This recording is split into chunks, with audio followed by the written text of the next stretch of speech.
Hi, I'm Faith McCann, and I've been a witch for over 40 years. And no, we are not evil. Learn more about the magical world and how the magical world affects your world right here on The Magical Alternative. And you don't have to be a witch to watch.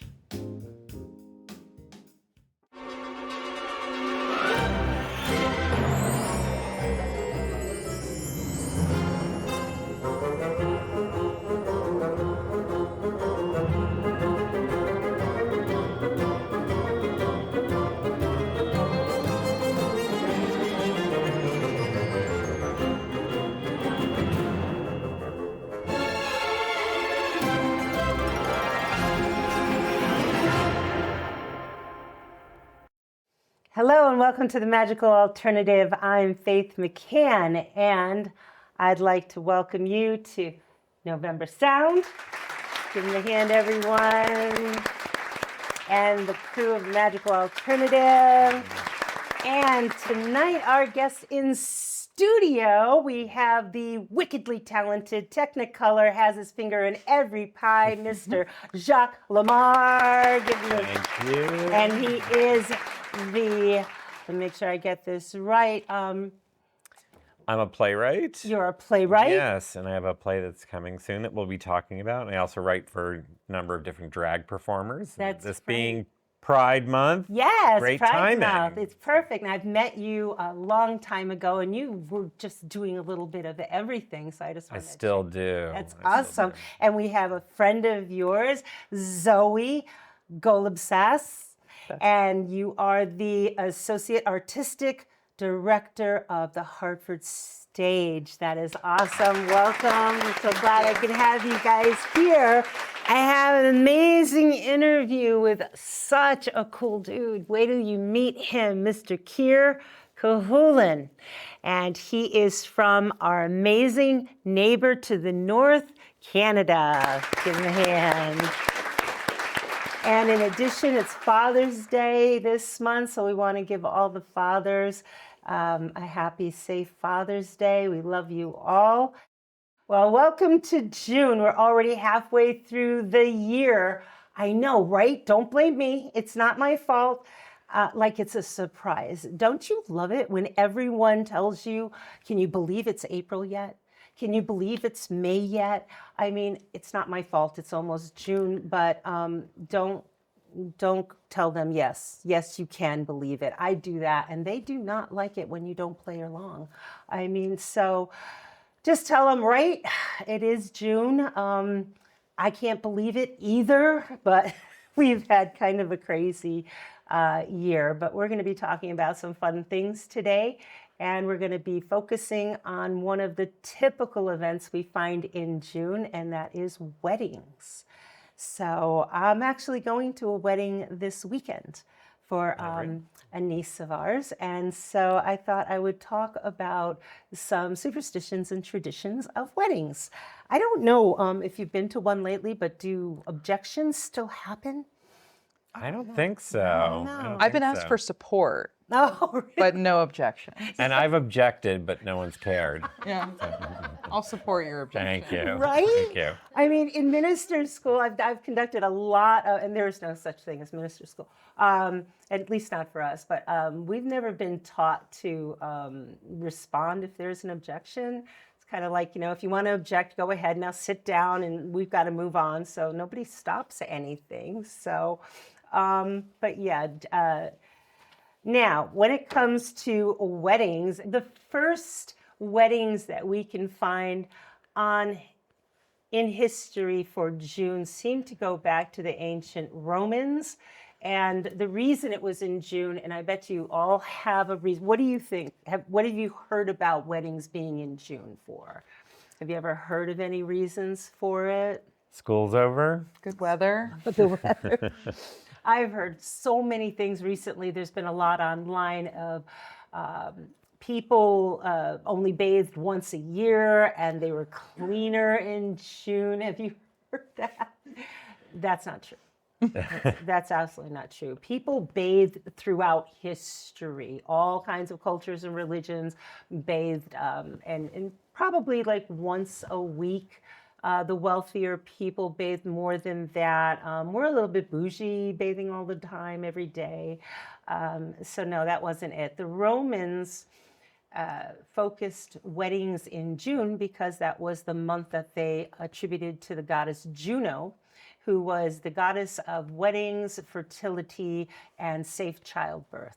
So if you got married in June, it kind of, they would give offerings to this goddess, and it thought that you would be blessed with a lucky wedding and healthy, strong children. So they kind of focused on that time of the year. And regarding timing, there's auspicious times to be married. You can be married certain times of the month, different days of the week. For instance, the ancient Celts liked Mondays, Tuesdays, and Wednesdays. They didn't like Saturdays. For some reason, I guess Saturdays were considered unlucky. But then the ancient Celts didn't work a Monday through Friday work week. So, Jewish traditions, they like Tuesdays. Rosh Chodesh, which is the beginning of the Hebrew lunar month, was also a very good time to get married. And any day with 18, which is the gematria for high or life, was a very good time to get married. In Hindu or Chinese cultures, couples would consult priests or feng shui masters, and they determined the most harmonious time based on the couple's birth charts or other astrological aspects. And in ancient cultures, they would even consider various times of the day as being better than others. For example, the time on the upswing of the clock. Now, for those young ones out there that don't know what an analog clock is, if you were to get married, say from 12:30 to 1, this upswing, you're going from 12:30 to 1 o'clock in the afternoon, would be more lucky than, say, 1 to 1:30. And that's actually something that's still found in some regional areas today as folk magic, which I thought was kind of interesting. So, superstitions. The whole marriage ceremony from beginning to end is superstition, just like birthday candles. So somebody that says, I don't believe in superstitions, I don't do anything like superstitions. If you have a marriage ceremony, if you have a birthday ceremony, then you're into superstitions. So, prospective grooms getting down on one knee to propose. That comes from medieval times when knights would get down and show fealty or loyalty to a royal monarch or a queen, and that kind of transferred to become a sign of respect and commitment to your, betrothed. And rain on your wedding day is a sign of good luck. It goes back to ancient days where rain was a sign of fertility. I love this one, wearing a veil. It's supposed to be, some have said, to keep evil demons away, but I found that in medieval times when smallpox was around before vaccines, the disfigurement for those who survived smallpox, it was believed the veil prevented the groom from seeing the bride before the ceremony and possibly backing out of the ceremony because of the disfigurement. But I looked and looked, what about the groom? I mean, smallpox is not, gender specific. It will affect anyone. So what if the groom was disfigured? So I don't know. There's a problem there, but I could go on and on about that. Anyway, wearing white, it was first a deal with the wedding dress in 1840 with Queen Victoria and when she married Prince Albert. And that whole purity, innocence, and virtue, that's only 185 years ago. Before that, they wore all kinds of colorful outfits. So I thought that was kind of cool. And some people might have heard that something old, something new, something borrowed, something blue. But that's not the whole saying. It finishes with, and a silver sixpence in her shoe. And the blessing dated back to Victorian times when a father would deposit a sixpence, which was a coin worth 6 pennies, in his daughter's shoe as a good luck charm. And a penny is now the standard substitute. And one other thing before we get to interviewing our wonderful guests is the bride and groom feeding each other cake. That has a history that goes back to ancient times. The wedding cake was made from wheat or barley. It was not sweet, and tradition was that it was broken over the bride's head to ensure fertility. The bride really got the bad. I'm telling you, brides really, they should be treated special nowadays. Whether there's one or more brides, they need to be treated special because they got it bad back then. After they broke this, heavy wheat loaf over the head, then you would gather up the crumbs and the guests would eat them for good luck. But feeding each other today is representative of the groom saying to, or one partner saying to the other, I am going to provide for you. You will never go hungry while we're together. And the other saying the same thing, I'm going to provide for you. You'll never go hungry while I'm with you. Now, whether one person stays in the home and takes care of the home, the other one works outside of the home, it really doesn't matter. One is doing the work inside the home to provide, the other one is working outside of the home to provide. They're both doing equal parts in their partnership to provide for the other. And do not, if I can tell you, in my experience as a minister that has done many, I've officiated at many weddings, do not smash the cake in each other's faces, because something like 80% of everyone that has that experience ends up getting divorced.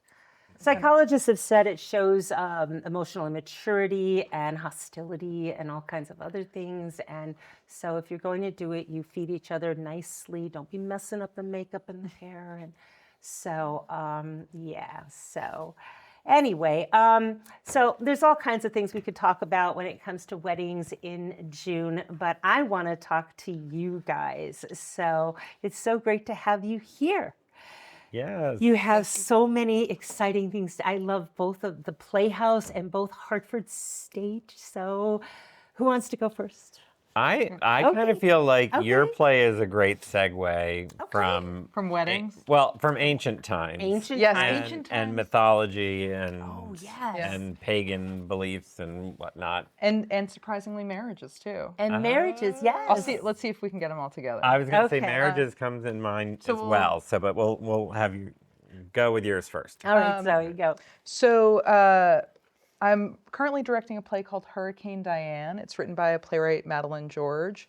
It's set on a cul-de-sac in Red Bank, New Jersey, in the wake of a big storm, Hurricane Sandy, but at this point, any of our major natural disasters. The god Dionysus has come to Earth in the form of a lesbian permaculture landscape architect. Wow, I love it. And has to save the world. And of course picks Red Bank, New Jersey, because there's this cul-de-sac with 4 women who are ready to become acolytes and love it. usher in this new world order where we aren't curbing ourselves. We are restoring to the earth to what it was, the original gardens, but also taking off the restrictions that we've put on ourselves, possibly within our marriages or within our careers or within our neighborhoods and our social circles. And the play is kind of asking what can you gain by letting go? It's very funny. We just had our first read through and the cast is fantastic. It's a lot of fun. It plays on some characters that will feel familiar, but then will surprise you, which hopefully will lead the audience to be surprised by themselves as well. Wow. So it's a lot of fun. It's about 90 minutes, really exciting comedy that I think speaks to us today. Oh, that's great. And it's somewhat based on Euripides. Yes. For those of you who are fans of Greek If theater. you're a fan of Euripides, you'll love Hurricane Diane because it is it's a sequel to the Bacchae, where Dionysus comes into town. Folks are denying his power as a god, and he says, "Just you wait." And all of the women in the city go out beyond the city walls and have a bacchanal. That's where we get the word bacchanal. And the mother of the king is out there, and she's in this state, Dionysus, god of wines. It's like this really wine-infused, exciting, uninhibited, big party outside. Yeah. And they're ripping animals apart. And the mother of the king comes in to spy, and the mother rips the son apart. Oh. And then Dionysus makes her realize what she's done, takes that Yes. state away, and now he says, "I'm a god now. Now you really see," and then leaves. It's a very odd and interesting play. So Sounds very Greek. absolutely, Yeah, that's exactly Yeah. the way the Greek tragedies were written. Like, exactly. Yeah. So Madeline takes that Greek story and says, what would happen if Dionysus came to Earth, and would people accept Dionysus as a god or not? And maybe we all need a little god in our life. Yeah. Oh, that sounds awesome. When does this play start? The play's running now, and we close June 29th, Sunday the 29th. So the whole come on month of down. June. Yeah. Okay, great. And That's you can get awesome. more information and tickets. Hartford Stage. Dot org. .org. Hartfordstage.org, That's yes. wonderful. Oh my goodness, you said it's 90 minutes. And if you've never been to the Hartford Stage, it is wonderful. It's just such an intimate, close setting, and I love it. I love it myself because I've been there so many times, and it's like you're so close. I mean, you're such a part of everything that happens there. It's great. Yeah. Oh, that's wonderful. right in the mix. Oh, that's excellent. So, And it's also a perfect show for Pride Month. It absolutely is. I mean, Dionysus, the playwright describes Diane yeah. as a permaculture gardener dripping with butch charm. So what happens when this very compelling, exciting, interesting person rolls into town and possibly disrupts the status quo, and there might be a few seductions in her midst. And, Yes. I can tell you're trying not to give any Not to give spoilers. too not much to give away, too much not away, but that's okay.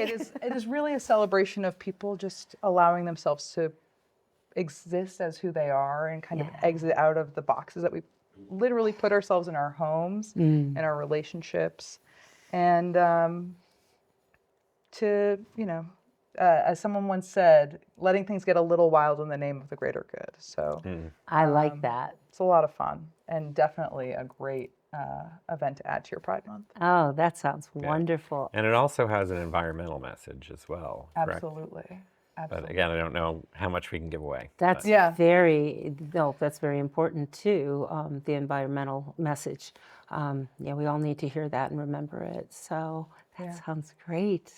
Wonderful. Well, I'm looking forward to it. So please check out Hartford Stage and look for Hurricane Diane playing all month of June right here in Hartford, Connecticut. That's awesome. Thank you so much.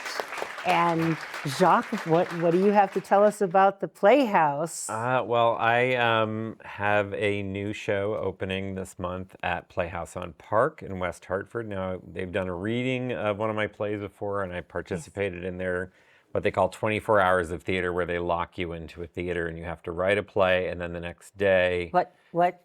They literally lock they you lock in? the playwrights in the theater, and you write until you have a 15-minute play or however long, and then the How next long are you morning, locked in? Overnight? depends on how fast you write. How long were you in there? I'm a fast writer. I need my sleep. I Maybe need my for 20 sleep. minutes. But then the next morning, the director and the actors come in and they rehearse, and by 7 o'clock or whatever time you got locked in the night before, they are performing your play. For one performance only, and it's usually a nail biter to see if they can actually remember the lines and what have you. But That's exciting. but this is actually my first full production there, which is very cool, and it's a new play called The Baroness. It's a world Baroness. premiere. It is definitely not as smart as your play, Don't say I don't know, Jacques. but. You're really fun and smart, and your plays Thank always you. surprise me. It's thank you. It's very sweet. And Zoe worked on one of my plays earlier that was over at TheaterWorks, and it was great to have her in the mix. So this play is my kind of love letter to the sound of music. Oh, I love it. But specifically the villain sound of music. I mean, Villain. yeah, I mean, there are a few villains in the sound of music. Quite a few. Yes. But well, and that all factors in. But really, all three villains factor into this play. But as a little gay Catholic growing up in New Hampshire, you know, we would watch The Sound of Music every year, and you know, you're cheering for Maria von Trapp and you're happy for her, but then like 45 minutes into it, the real star of the movie shows up as far as I'm concerned, and that's the Baroness Schrader, who is the fiance of Captain von Trapp. Yes. And so she's in the middle of the movie. She looks amazing. She has these great little snarky asides, and she sees that there is trouble in the hen house, you know, with Maria, potentially not purposely muscling in on the captain. There is a growing attraction, obviously, between her and the captain, and the Baroness can see this coming and does her best to kind of try and manipulate the outcome. And spoiler alert, if you've never seen The Sound of Music, it does not go in the Baroness's favor. And then she disappears for the final 45 minutes of the film. Now, if you are like me, those are the 45 minutes of the film that you can tune out if you want. Because And you're thinking, what happened well, to her? it's about the Baroness, but, you know, also the wedding, Yes. to be on theme with the show. And then afterwards, like as far as I was, you know, is concerned as a kid, I'm like, I don't care if they get out of Austria. She got her man. And so,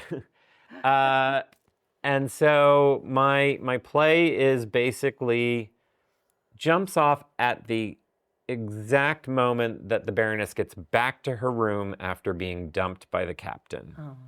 Oh. And she is completely beside herself about this turn of events, cannot fathom how this has happened to her. And then Rolf, the messenger boy, climbs through her window, and thinking it's Liesel, the oldest daughter's room. And so the two of them then begin to plot their revenge on Maria and the captain. And it's a play I started working on many, many years ago, and I kind of got stuck, and I wasn't exactly sure where I wanted to go with it. I actually had talked to the person who used to have your position many years ago, Tracy Brigden, who I used to work with at Hartford Stage. And she's like, I'm not, you know, I had only written the first act. She's like, maybe it doesn't want to be a full-length play. I'm like, no, it really does. I just don't know what's going to happen in the second act. Yeah. And then I shared it with Playhouse and Park, and they're like, we love it, we want to do it, but it's not a full play. It needs a second act. So I'm like, hold that thought. Give me another 15 minutes. Yeah, exactly. And I wrote the second act, and I figured out, you know, where I wanted to head with it.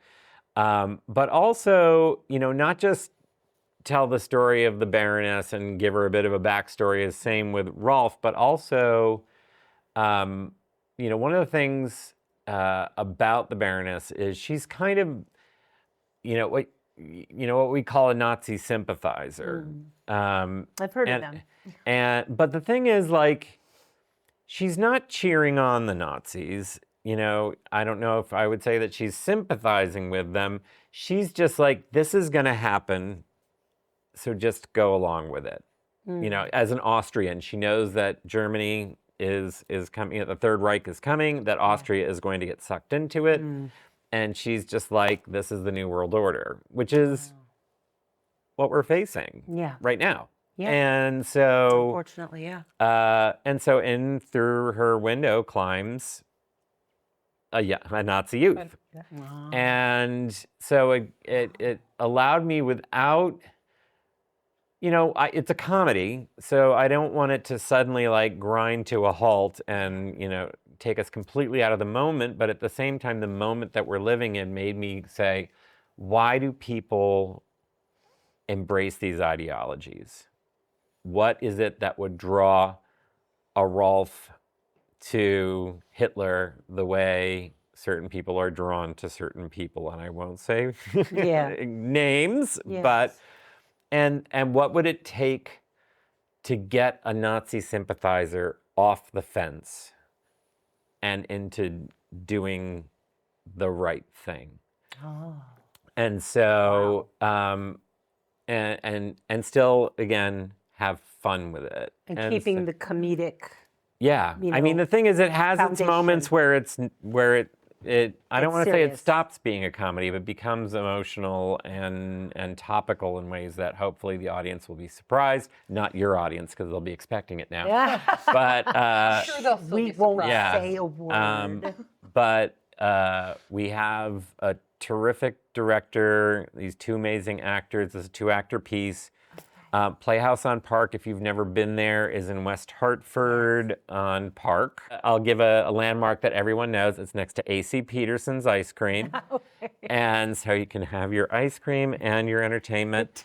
And it's not entirely dissimilar to the shape of Hartford Stage's stage. Okay. I mean, Hartford Stage's stage has intimate. much more depth. But the audience, like Hartford Stage, surrounds the what's called a thrust space on 3 sides. And so wherever you are, you're maybe 6 rows from the action. Oh, that's awesome. And you will be right in the Baroness's bedroom as she's throwing her temper tantrum. And it's gonna be really fun. So I can't wait. That comes out, if I'm not mistaken, on it starts the beginning of this month, June, June 4th. and it goes into the 22nd. 22nd, Oh, correct, that's yes. Awesome. So you got a short window of time to see this, but I think it's going to be amazing. I'm looking forward to it. Yeah, it's really fun. And if you have the opportunity to rewatch The Sound of Music, I mean, if you're like me, you have it memorized. I don't know about you. It's been a little while. But A little been bit a for while. me. It's pretty close. Yeah, I mean, it's still every, like something when Wicked comes out and they're like, oh, it's biggest movie musical ever or whatever. Once you adjust everything for inflation and whatnot, The Sound of Music came out 60 years ago. Yes. It is still the most popular movie musical of all time. It played in the movie theater, not counting like it's run on Broadway and the fact that it still tours and whatnot. Played over a year in the movie theaters Wow. when it came out in 1965. So incredible. this year is the 60th anniversary, and I'm looking forward to perfect. telling the Baroness's secret stories. Oh, that's So, wonderful. yeah. Well, I'm looking forward to seeing both. I'm going to get tickets for both of yours. I can't wait. So be our guest. Yeah. We'll give you tickets. thank you. Absolutely. Yeah. Thank you so much. Everyone Well, else has to pay, but you, Faith. Thank you. Well, I'm definitely looking forward, and we're going to put the links right here for both the Hartford Stage and Playhouse on Park in West Hartford. I hope you guys definitely click here for the links to get all the further information. So thank you so much. I Thank really you. appreciate it. So, well, everyone, give my guests a hand. That was really amazing. Thank you.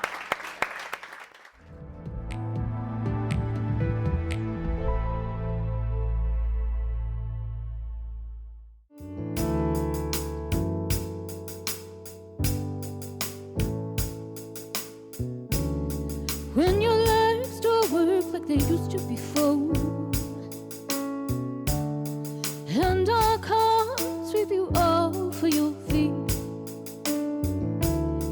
will your mouth still remember the taste of my love? Will your eyes still smile from your cheeks? And darling, I will be loving you to 70.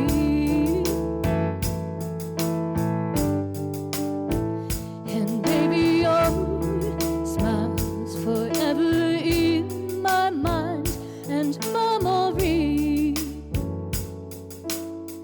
And I'm thinking about how people fall in love in mysterious ways. Maybe just a touch of a hand. Me, I'd fall in love with you every single day. And I just wanna tell you I am. So honey, now take me into your loving arms.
take me into your loving arms.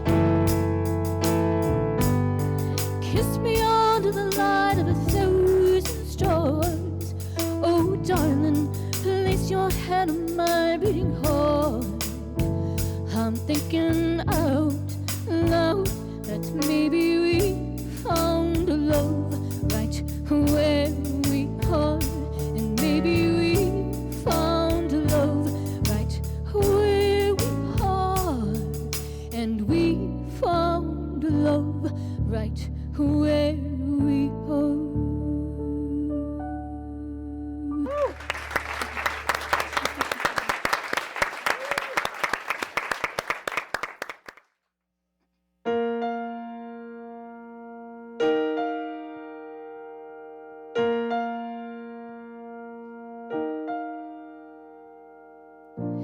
When the world comes falling down around me, in your wisdom, help me see it's not so bad. Always there with your steady hand to guide me. I get through, and I'm so proud to call you dad. Strong love, carry me. Quiet thoughts of how a man should be. Strong love, carry me. The more I live, the more I see.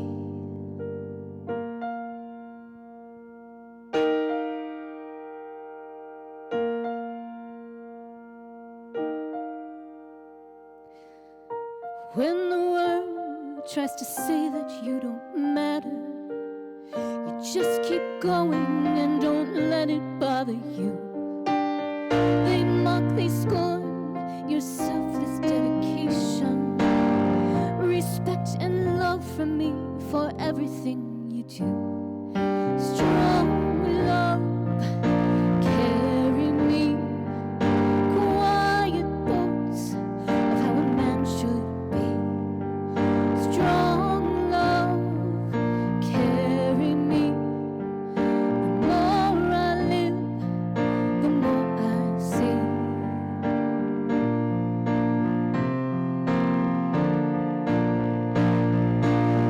Get me through this storm. Help me through this day.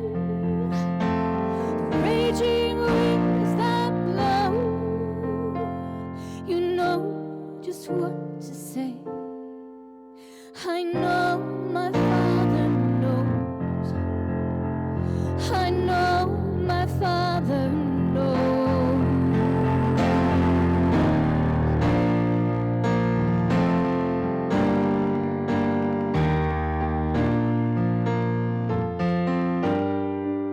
Strong love, carry me. Quiet thoughts of how a man should be. Strong love, carry me. Always there to help me through.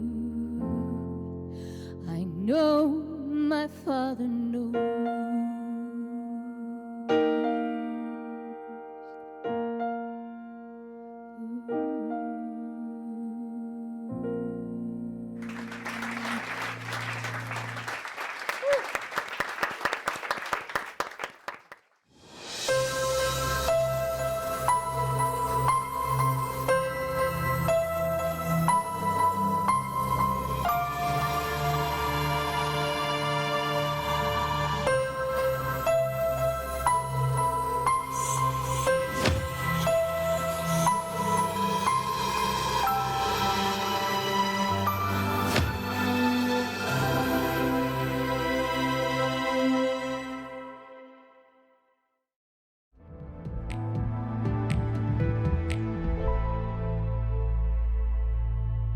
And we're back. I have a very exciting guest for you tonight on The Magical Alternative. He is a retired police officer from the Vancouver Police Department in British Columbia, member of the Royal Astronomical Society of Canada, an author, a witch, a martial artist. What is it this man can't do or doesn't do? We'll ask him in a minute. I'd like to introduce you to Mr. Keir Cahulan. Give him a hand, everybody. Thank you. Thank you for having me. Hi, Keir. So you said you're retired, but you're still working with a lot of different groups and writing a book. And what about your magical practice? How would you categorize it? Shamanistic, Wiccan, I'm gonna indigenous? go Bruce Lee Jeet Kune Do on you here because basically, Sure. what he did is he said you go to each school, you learn all the things that work for you. Maybe you're really good at punching, but you can't kick above your waist. Fine, get all the stuff that works. Thank you very much. Go to the next school, find all the things that work, and Yes. in the end, you've got a style that doesn't belong to anything. I mean, if you stop 10 different Wiccans coming out of the same circle and ask them to define what they're doing, you're going to get 10 different answers. Yes. If you put 10 people in the field, they all witness the same thing. One sees Erzuli, one sees Gaia, one sees Jesus, one sees Mary, one sees the UFO. At least one's going, what are you all looking at? Yeah. We're all looking at the same thing. So, it's not about, again, trying to make everyone the same. It's like, let me find out what your power is and help you develop that and make it whatever it ends up being. So I founded the Order of Paladins. I guess that is the easiest answer here. We're yes. a group of knights. The Ah, way that happened is I was the head of Officers of Avalon, which was an organization which represents firefighters, police, and paramedics who are all kinds of minority religions like Asatru or Wicca or Druid or whatever, Afro-diasporan. And people would on a weekly basis get a hold of us and say, I'd like to join. And you say, well, which of those professions are you? And they went, none of those. Well, why are you interested in joining? Because you're knights. And, oh, you want knights in shining armor and a code Yeah. of chivalry. Well, you can do that yes. if you want. So we did. That's We awesome. live according to a code of chivalry. We have precepts. We are very, very serious about it. We don't chase after people, but people come.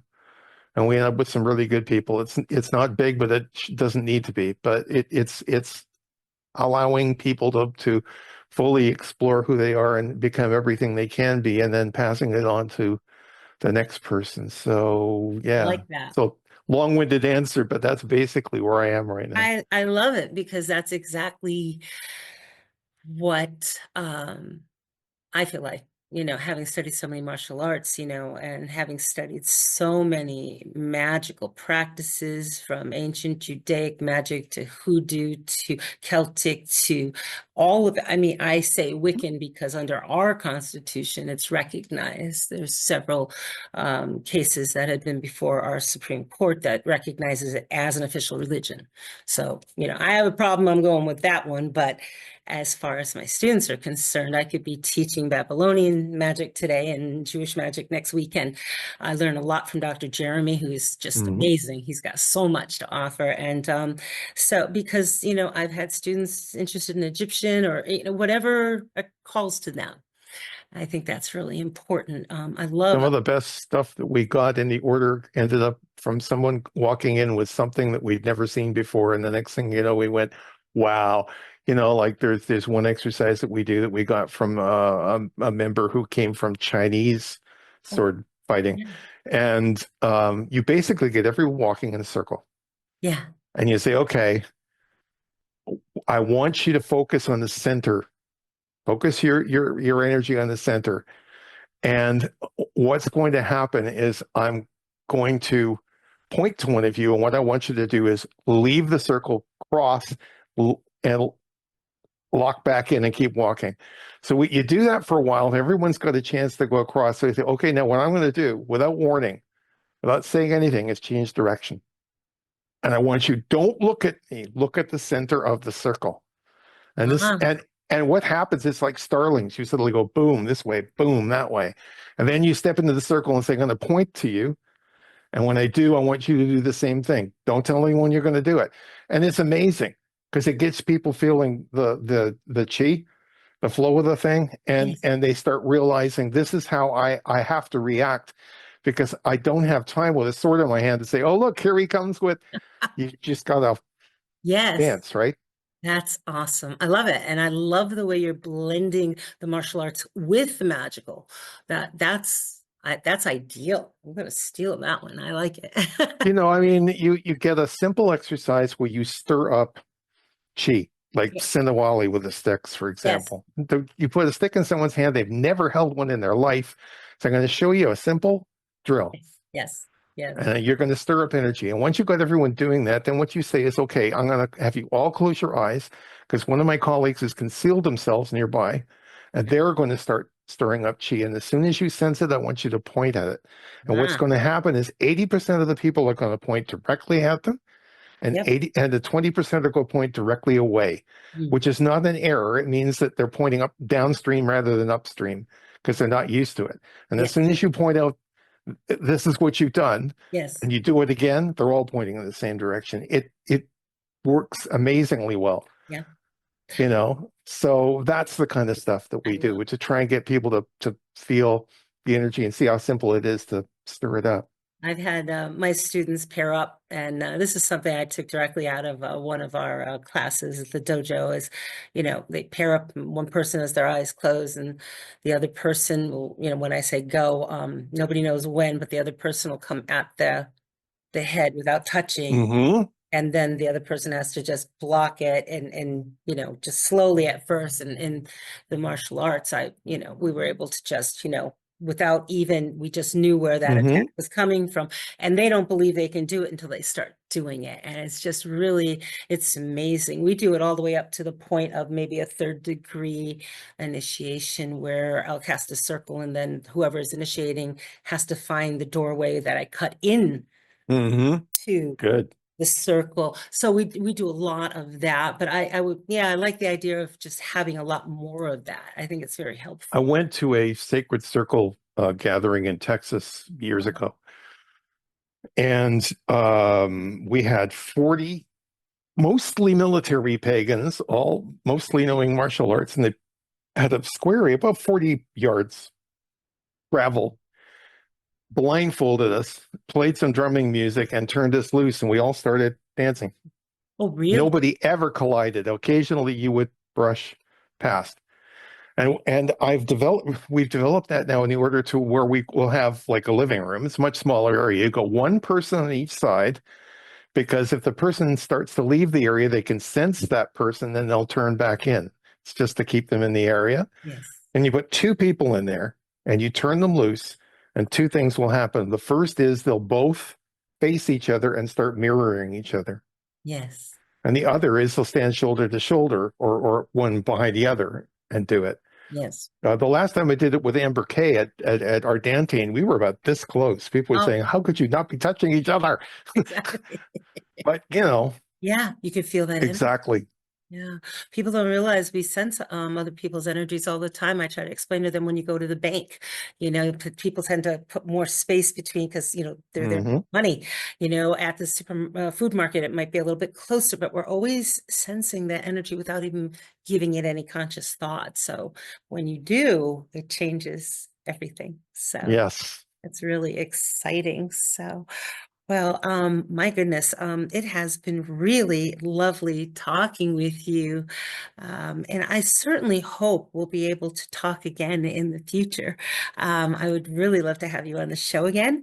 And I'm going to, you know, as I said, the books that you have here, 20, did you say 27? 27. 27, that's amazing. And we're going to have them right here.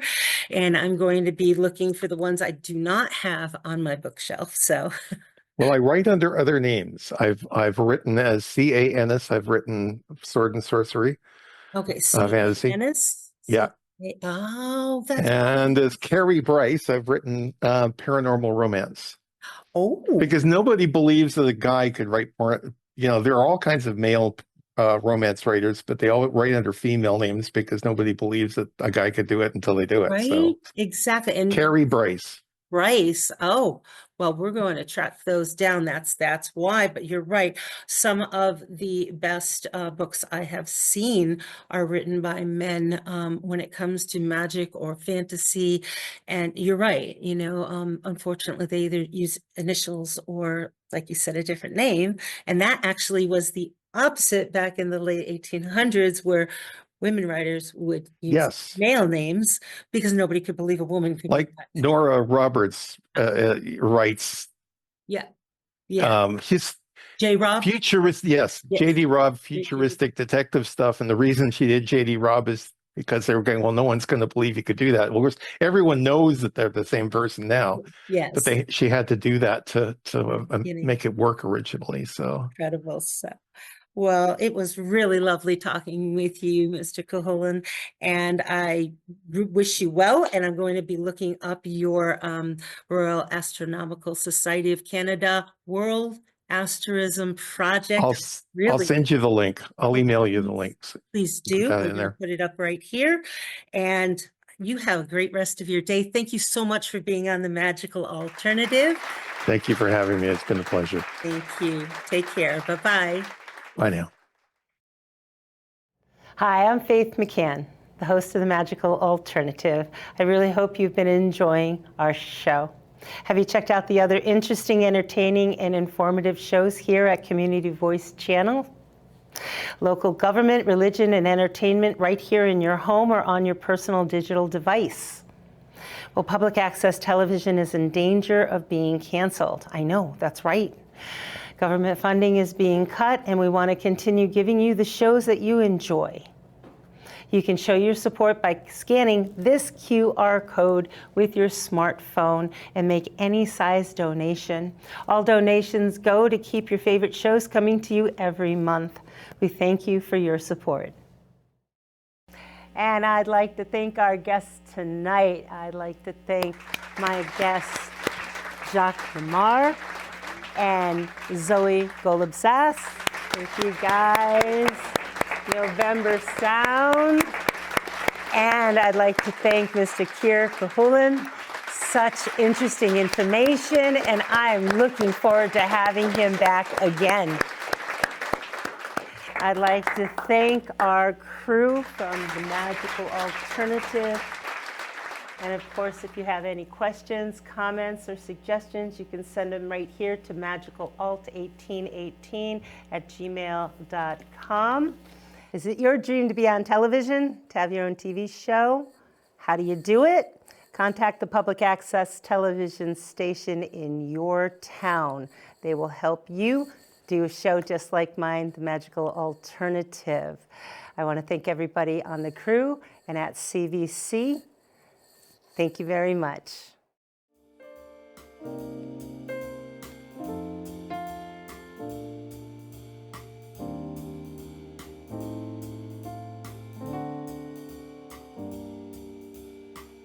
Fly me to the moon and let